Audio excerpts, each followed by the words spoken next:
नमस्कार सगळ्यांना, श्री स्वामी समर्थ. तर आज आपण आलो आहोत राजस्थानमधील अतिशय सुंदर, प्रसिद्ध आणि करोडो भक्तांच्या श्रद्धेचे केंद्र असलेले खाटूश्यामजी महाराजांच्या टेम्पल येथे.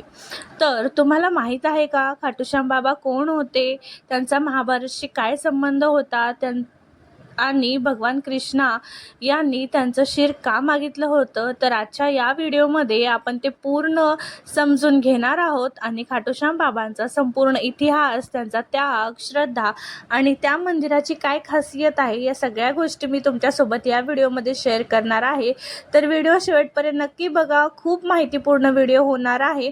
आणि व्हिडिओ आवडला तर प्लीज चॅनलला सबस्क्राईब करा. तर चला, कोणताही वेळ न घालवता व्हिडिओला स्टार्ट करूया.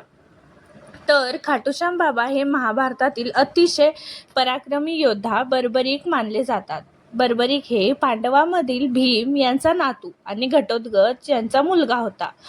लहानपणापासूनच बर्बरीक खूप हुशार, शक्तिशाली आणि धर्मप्रिय होते. त्यांनी भगवान शिवाची कठोर तपस्या केली आणि त्यांना 3 अद्भुत बाण प्राप्त झाले होते. त्या 3 बाणांमुळे ते कोणत्याही युद्धामध्ये काही सेकंदातच विजय मिळवू शकत होते. म्हणूनच त्यांना 3 बाणुकेधारी असंही म्हटलं जातं. तर जेव्हा महाभारत सुरू होणार होतं तेव्हा बर्बरीक युद्धामध्ये सहभागी होण्यासाठी निघाले. पण त्यांनी एक वचन दिलं होतं की मी नेहमी हरत असलेल्यांची बाजूने लढेल, म्हणजे जे हारणार मी त्यांच्या दिशेने जाणार. हे ऐकून भगवान कृष्णा हे विचारात पडले, कारण बर्बरीक इतके शक्तिशाली होते की ते ज्या बाजूने लढतील ती बाजू लगेच जिंकू शकते आणि मग हे पुन्हा दुसऱ्या हरत असलेल्या बाजूला जातील. म्हणजे एक जरी हरत असला तर जी बाजू कमी पडेल, जी बाजूकडे शक्ती कमी असेल त्या बाजूने खाटूश्याम महाराज जाणार, त्यांच्या बाजूने लढणार. तर असं केल्याने युद्ध कधी संपणारच नाही. तर असं झालं असतं. असं करत करत संपूर्ण युद्धाचा समतोल बिघडला असता. तर मग भगवान कृष्णांनी ब्राह्मणाचा वेश धारण करून ते बर्बरीकडे आले आणि बर्बरीक यांच्याकडे गेले. त्यांनी बर्बरीक यांची परीक्षा घेण्यासाठी विचारलं, तर तुझ्या 3 बाणामध्ये एवढी काय शक्ती आहे? जेव्हा बर्बरीक यांनी एका बाणाने झाडाची सर्व पानं चिन्हांकित केली आणि दुसऱ्या बाणाने ती सर्व पानं भेदली. तर असं म्हणतात की भगवान कृष्णांनी एक पान आपल्या पायाखाली लपवलं होतं, पण बाण त्यांच्या पायाभोवती फिरू लागलं, कारण एक पान त्यांच्या पायाखाली होतं. आणि हे पाहून कृष्णा यांना त्यांच्या शक्तीचं खात्री पटलं. तर यानंतर भगवान कृष्णांनी बर्बरीक यांच्याकडे दान मागितलं की बर्बरीक म्हणाले, मागा, तुम्हाला काय पाहिजे ते. तेव्हा कृष्ण म्हणाले, मला तुझं शिरदान हवं आहे. क्षणभरही विचार न करता बर्बरीक यांनी स्वतःचं शिर त्यांना दान केलं. त्यांच्या या महान त्यागामुळेच भगवान कृष्ण खूप भावुक झाले होते आणि बर्बरीक यांच्या बलिदानामुळे भगवान कृष्णांनी त्यांना वरदान दिलं की कलियुगामध्ये तू माझ्या नावाने, म्हणजे श्याम या नावाने पूजला जाशील. तेव्हापासून बर्बरीक हे खाटूश्याम बाबा म्हणून प्रसिद्ध झाले. तर असं मानलं जातं की बर्बरीक यांचं शिर राजस्थानमधील खाटू या गावामध्ये सापडलं होतं. नंतर त्या ठिकाणी सुंदर मंदिर बांधण्यात आलं. आज हे मंदिर लाखो भक्तांच्या श्रद्धेचे केंद्र बनलं आहे. देशभरातून अनेक लोक इथे दर्शनासाठी येतात. तर या मंदिराची काय खासियत आहे? तर या मंदिरामध्ये खाटूश्याम बाबांना हारे का सहारा असं म्हणून ओळखलं जातं. फाल्गुन महिन्यात इथे भव्य मेळावा भरतो. अनेक भक्त पायी चालत दर्शनासाठी येतात.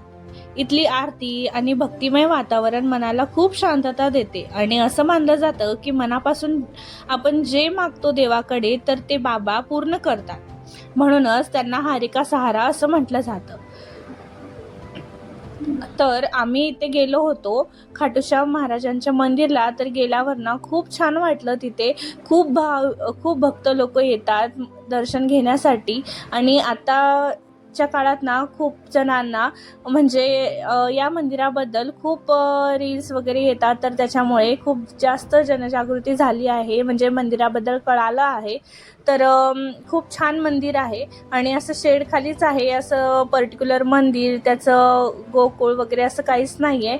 तर छान आहे, पूर्ण आपण छान प्रकारे दर्शन वगैरे घेऊ शकतो. असे पूर्ण खूप लाईन्स आहेत, 5-6 लाईन आहेत, तर त्या लाईनीमधून जाता जाता आपल्याला देवाचं दर्शन वगैरे घेता येतं.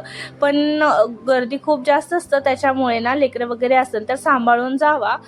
तर एवढं सांगायचं आहे. आणि मंदिरमध्ये गेल्यावर तिथे आपल्याला ना मोरपीस घेऊन जायचं असतं आणि गुलाबाचं फूल पण घेऊन जातात, म्हणजे तिकडे ते फेमस आहे. म्हणजे आपण कसं देवाला जाताना फूल वगैरे चढवतो, तर तिकडे गुलाबाचं फूल आणि मग मोरपीस असं घेऊन जातात आणि तिथे 3 सेंट बॉटल पण भेटतात, तर तेही आपण चढवू शकतो.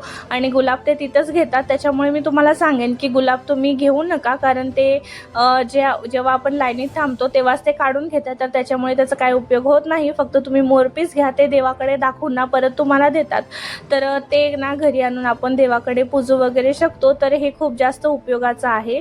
तर आमचं तर ट्रिप खूप छान झालं होतं.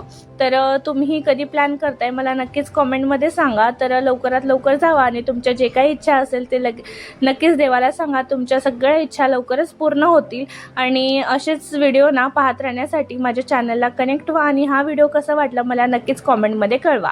तर असेच व्हिडिओ मी पुढे अपलोड करत राहणार आहे. आम्ही कुठे कुठे फिरायला गेलो ते सर्व बघण्यासाठी चॅनलला नक्कीच सबस्क्राईब करा. आणि हा व्हिडिओ कसा वाटला नक्कीच कॉमेंटमध्ये सांगा. आणि व्हिडिओ आवडला तर प्लीज व्हिडिओला लाईक करा, शेअर करा, सबस्क्राईब करा. भेटूया नेक्स्ट व्हिडिओमध्ये. Bye bye.